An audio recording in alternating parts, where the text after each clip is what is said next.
Hello YouTube, MS Religion here, and I'm back again in the video. So, Manchester United and Benfica talks over Renato Sanches transfer. So here he is. Manchester United are in talks with Benfica over a £46 million transfer for 18-year-old star Renato Sanches. The Portuguese wonder kid is one of Europe's most in-demand young talents at the moment, after an impressive season for Benfica, and is wanted by other top European clubs.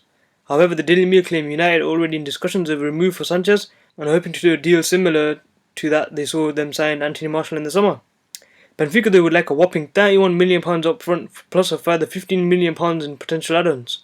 United are clearly impressed by Sanches after heavily scouting the youngster, but it remains to be seen if they will agree to those demands. So Renato Sanches is a centre mid. He's the type of centre mid that loves to go forward. He's fast, strong, and I've done a video on him, on his goal, skills and assists, so go check that out. And that's pretty much it regarding this, so please like, subscribe, and there's much more transfer news coming today, so please subscribe if you haven't already to get updated. See you guys later.